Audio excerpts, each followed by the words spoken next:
house, so hopefully the neighbors won't be disrupting us. I have tried to film this video about 3 times now. So, this one really unsettled me.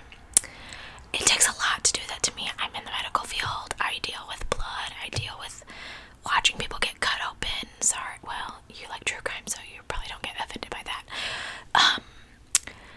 This case, like, grossed me out a little, so I probably won't be fully reading you the extent of her injuries.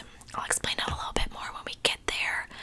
But, now that we have our microphone, I did want to ask you a couple of questions. Please comment below what you think I want to do paranormal stories for October, like the Limp Mansion and things like that. I have tons of books full of true ghost stories, whether you believe in that or not. I thought it was appropriate for the Halloween time, but maybe you guys won't want to listen to that. I do, but maybe you don't.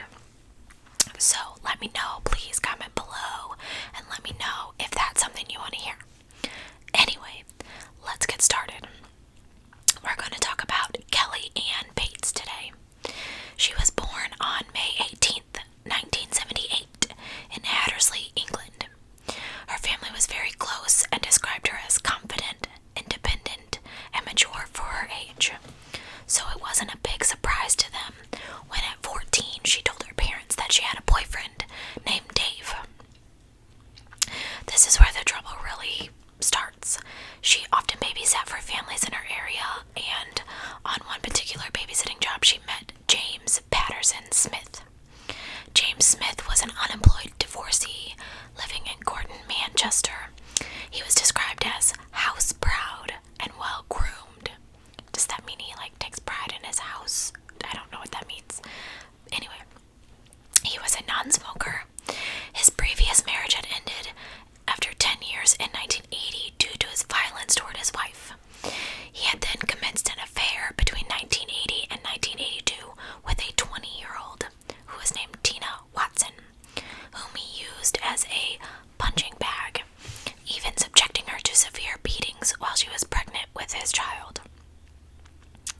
Watson managed to escape the relationship, during which Smith had also attempted to drown her while she was bathing. Okay, this guy's a little weird already. In 1982, Smith began an affair with a 15-year-old named Wendy, who was also a victim of his violence.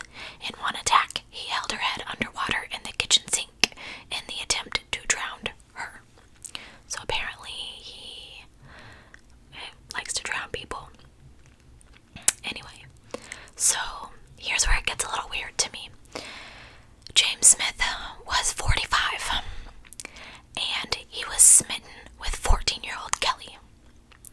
She decided to keep many aspects of the relationship a secret, thinking that her parents wouldn't understand. When she told them about Dave, they assumed that he was a boy, probably from school and somewhere around her age. Kelly and James got along great. He was her first boyfriend, and it wasn't long before she began to look for ways to spend more time with him. She started sneaking out at night, sometimes not returning home till the next morning, and sometimes not returning home for 2 days at a time. My mom would have killed me at 14 if I didn't come home for 2 days and she didn't know where I was. Dead. Anyway, so Dave would feign concern for her and start calling her house. He would speak to her mother about her activities. In this way, her mother felt like she had an ally. A couple of weeks later, Kelly brought Dave home to meet her parents. When her father saw him and saw he was much older than he expected, he asked Kelly, "Are you sure this is what you want? He is a bit older than you." Kelly said, "Well, I would have been around older people anyway." She had grown up around older people, even played hockey with girls in college. She was too mature for kids her own age. She told her parents that he was only 32, so not that much older than her. At 14. No,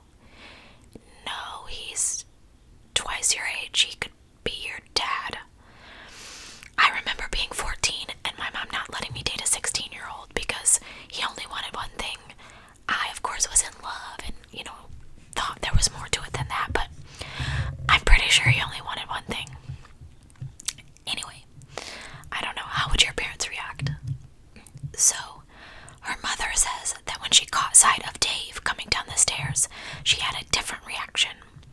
As soon as I saw him, the hairs on the back of my neck stood up. She said, I tried everything I could to get Kelly away from this man. He wasn't the man I wanted for my daughter.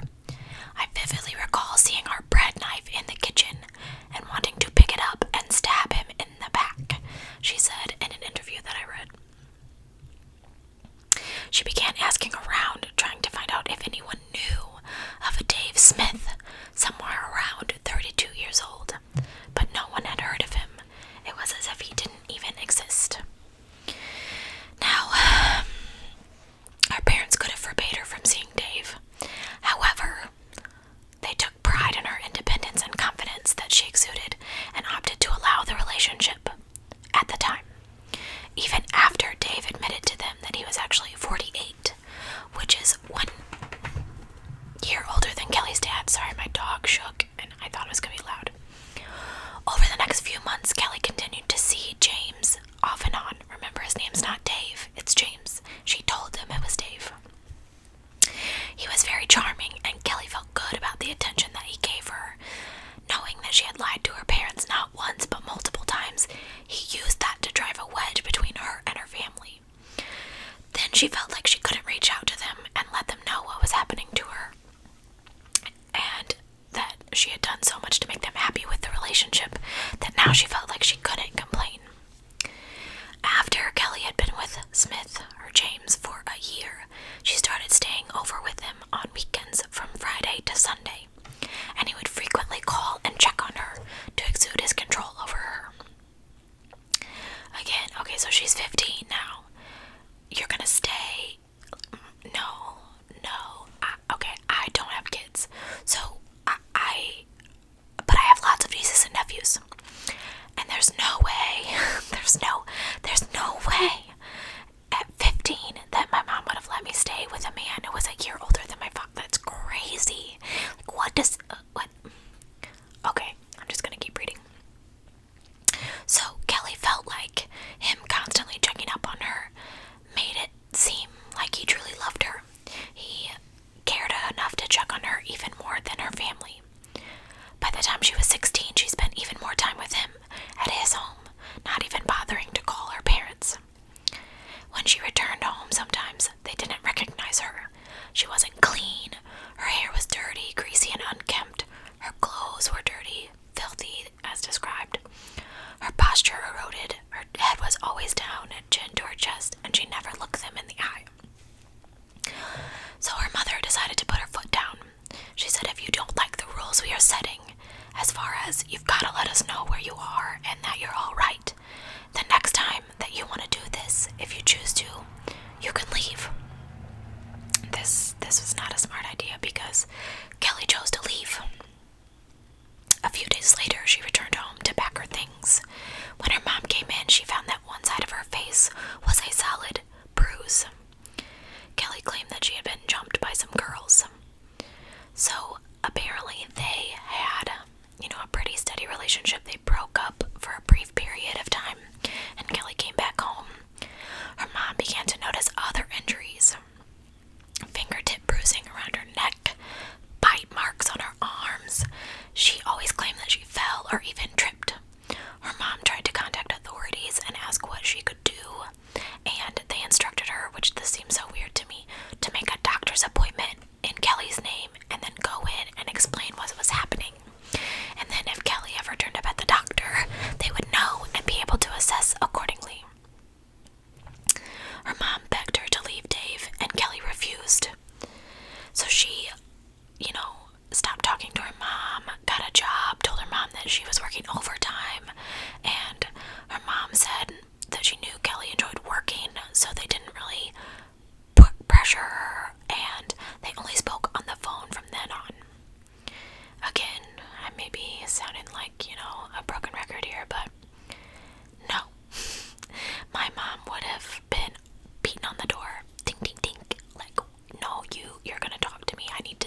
almost 600 victims of homicide, but I've never come up across injuries so extensive. There were roughly 150 injuries revealed on her body in the post-mortem examination. So, he determined that Kelly's eyes had been removed no sooner than 5 days previous. I was going to say prior. That works too. Not more than 3 weeks before her death. She had been starved. She lost at least 44 pounds and had not been given water for several days before her death. She had burns on her thighs caused by the application of a hot iron. There's a whole list here. I'm not going to read them all. YouTube doesn't like stuff like that, and I just if you want to read her injuries, just look it up. He crushed both of her hands. He mutilated several parts of her body. Again, gouged out her eyeballs. And he apparently partially scalped her. Can you imagine being tortured by a man and then not, like, you can't, he tore out her eyeballs so she couldn't even see him coming. Like, I feel so sorry for this poor girl. So the prosecutor in the trial said it was as if he deliberately disfigured her, causing her the utmost pain, distress, and degradation. The injuries were not a result of one sudden eruption of violence. They had to have been caused over a long period of time and were still so extensive and terrible the defendant must have deliberately and systematically tortured her. Her death must have been a relief. While in fact the police did find her in the bathtub, they could see now, once they got there, that it was no accident. After knocking her unconscious with the shower nozzle, he then must have forced her head under water. James claimed he initially assumed she was playing dead, as she had done so in the past, which, if he was beating the crap out of me like that, I'd be doing the same thing. So he said that, that she used to taunt him with his mother's death and would wind him up on purpose, and that she would fake her injuries to make it worse. When the police investigated his house, they found her blood on the floor and on every walls on every room in the house. So he had tortured her and sprayed her blood in every room in the house. That's crazy. He, during his trial, maintained his innocence and said that her injuries were self-inflicted and that her death was still an accident. He said that she would hurt herself to make it look worse. When asked why oh my goodness, I'm sorry. When he was asked to explain why he had blinded, stabbed, and battered her, he said that she dared him to do it.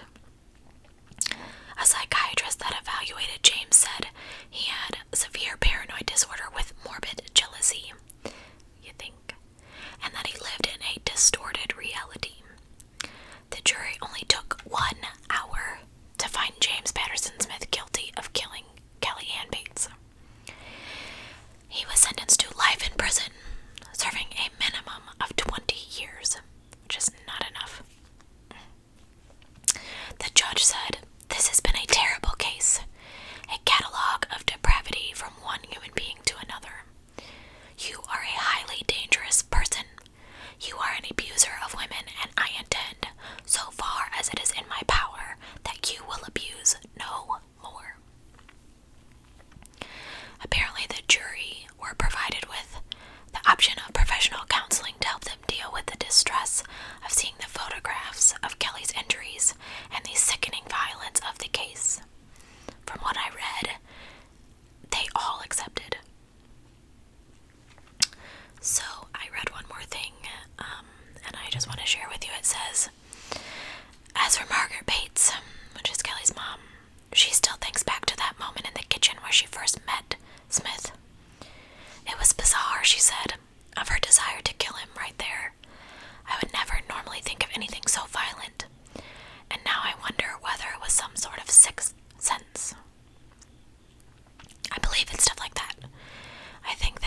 you should trust your intuition. Granted, maybe you shouldn't trust it if it tells you to go kill